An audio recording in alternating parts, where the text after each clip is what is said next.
各位朋友，王晶笑看江湖又同大家見面啦。咁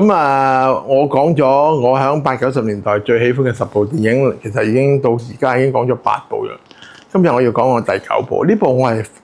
都真係好中意嘅，係徐克作品裏邊咧，我比較偏愛嘅一部。呢部戲咧就係《黃飛鴻2男兒當自強》。點解我唔中意1，唔中意3，就中意嘅2咧？咁其實2咧可能係3部戲裏面拍得最平，因為1佢拍咗好耐，拍完又拍，剪咗又劈咗又再重拍，咁就好似拍咗4000幾萬。跟住嘉禾嘅蔡永昌先生咧就話唔得啦，你再拍咧就唔可以拍咁貴啊，賺唔到錢。咁就仲專睇住徐克就話嗱，呢個數字如果你慳到啦，慳到幾多都係你哋嘅，咁就有動力咯喎。結果徐克係2400萬就拍完咗嗰部戲。嗰部戲咧其實反為個場面冇咁大，古仔嗰個空間冇咁大，但係嗰個主題好強烈，就係成立新中國，即係呢個係一個好好嘅題材啦。咁就當時係清朝就夾喺外國人同埋自己國家嘅人民想反抗中間，咁就非常之尷尬，亦都係各圖自己嘅利益。所以喺呢個戲裏邊咧，就徐克咧就塑造咗甄子丹呢個南蘭袁術呢個角色，呢個係悲劇性嘅人物嚟嘅。佢武功高到幾乎黃飛鴻都打佢唔贏，但係佢就一個悲劇英雄，佢要大家各為其主，但係佢又要做好多滅口啊，即係嗰啲咁嘅嘢嚟到令到佢嗰個地位唔會受到影響。咁咧而咧嗰個鋪排甄子丹出嚟咧，就袁和平導演幫咗徐克手咧，鋪排得好好。佢出場喺度練棍，就亦都練佢嗰支步棍，咁就稱為4門棍法。咁咧就李連杰咧入去佢衙門揾佢，見到佢喺度練功，就停步喺度睇，佢就忽然間攻擊李連杰，李連杰就揦起支短棍就同佢兩個打，咁就打咗好多招，然後佢忽然間掉咗支棍就好客氣，又抱晒拳啦！黃師傅真係好嘢，乜咁黃飛鴻梗係客氣㗎啦，同佢一齊，即係其實兩個人都係下次我就打死你咁樣嘅態度嚟嘅，就係加上一個8年教啦。8年教嗰種呃實騙鬼啦，咁喺呢個年代啦，當時係世紀末啦，可以咁講啦。咁就亦都有好多邪教啦。嗰個8年教嗰個安排咧，實在又係真係非常之適合時宜啊。咁同埋咧，就徐克嗰個戲真係好有心機拍。黃飛鴻潛入去8年教，用一個細路仔，用一個 PowerPoint 嘅鏡頭，由高打落下邊，嗰個勢，嗰個詭異。真係好有意思嚇！咁呢部戲咧就幾場打係重場，但係呢幾場重場咧就幾乎蓋過晒第1集打嚴振東，第3集最後萬師大會同埋即係幾場打同鬼腳七打嗰啲咁，因為呢個就真係最後就敵我分明。姜大衛為咗保護嗰幅最初型嘅國旗而犧牲生命，而黃飛鴻就一定要保護張國旗，就將佢送到去碼頭俾孫文先生。呢個咁樣嘅理由咧就極夠晒強烈嘅。而呢個南蘭袁術咧就喺呢套戲裏邊，喺個 ending。利用佢嘅步棍嘅絕招咧，一路同李連杰打，但係一路都留住步棍嘅。前面就有兩個人打長竹，長竹打完就打短竹，短竹打完咧，李連杰走到一條巷入邊咧，佢得翻半截竹嘅啫。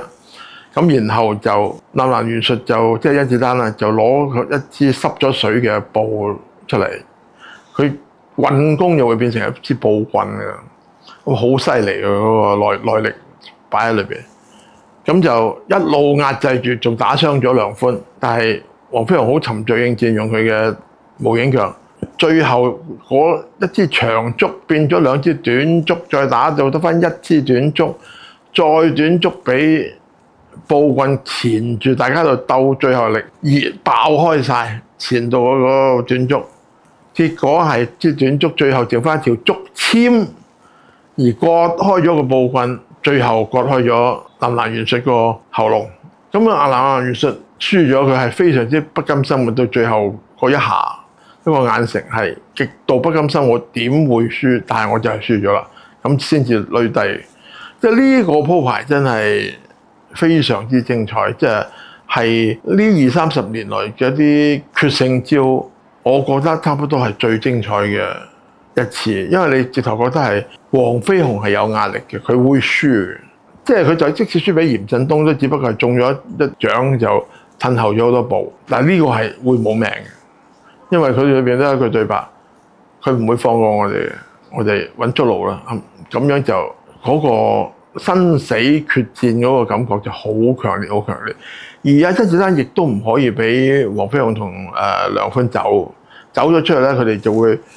將佢殺死咗英國領事嘅呢啲事揚出去，咁佢都冇命嘅佢。咁所以成個故事咧小而精，每一場武打都極度精彩。又喺白蓮教打白蓮真人，洪欣欣做嗰個，佢用一個裏邊有鐵線嘅陳忽，全程喺空中同黃飛鴻打，喺一個板凳台上邊，最後打到上去牌匾，又打翻落去呢個板凳台。其實呢啲咧，將啲凳啊、台啊搭高晒，啲人喺上邊餓下，就係袁和平嘅絕招嚟嘅。佢使咗好多次噶啦。我同佢寫嘅一部，唔記得咗係林世榮定係奇門遁甲啦，應該係林世榮。林世榮咧就佢一開場就係一個咁樣嘅竹凳廳，就即係好似梅花樁咁樣，用啲竹凳排咗個牌樓喺度，個廳就喺頂度，咁佢兩隻獅就要上去攞。咁對方又不斷暗算啊，又掃斷啲竹凳腳啊，嗰啲板凳腳啊，咁佢就一步上到去。即係對方有刀又成咁，但係佢咧就用咗嗰種鐵線拳嘅嗰啲10個銅環喺隻手度擋。係即係關德興當時其實都已經70幾歲㗎啦，佢能打到咁樣真係不容易。等於我睇《捕風捉影》見到成龍大哥可以打到咁，佢真係犀利過關德興添嚇。咁但係關德興都好叻㗎啦，半部戲係袁和平嘅細佬袁長仁替佢，但係剪接得宜，睇出嚟都覺得關德興好好打，同埋嗰種挺直腰板，嗰種喝一聲嗰種勢，真係冇人有關德興咁犀利。所以咧，呢啲擺啲台啊、板凳啊、嗰啲玩平衡啊、嗰啲喺梅花樁上邊千鈞一髮啊，嗰啲就真係八爺袁和平嘅絕招嚟嘅。咁呢部戲同埋咧，就每一個人都演得好啦，就包括咗梁寬嘅都有暗中中意咗個師母13姨啦。咁就但係佢又冇即係有識打冇識心，就唔敢同師傅爭嘅。但係明明表達到一啲曖昧，同埋嗰啲細路仔喺啲洋人書館度，即係俾白蓮教追殺威脅嗰種壓力，匿咗去領事館，其實都係好打動大家心弦嘅。黃飛鴻點樣去保護咁多個細路仔咧？佢唔係佢當地人，佢點樣去破解呢個納蘭元帥嘅陰謀，同時對付白蓮教，同時對付外國勢力，呢個3面嘅壓力壓在喺黃飛鴻身上咧，嗰套戲咧故事處理得非常好嘅。我咧就當日咧，我就係好想先睹為快嘅，咁就聽講夜場出嚟都已經真係好好。咁咧啱過年佢擺第2檔，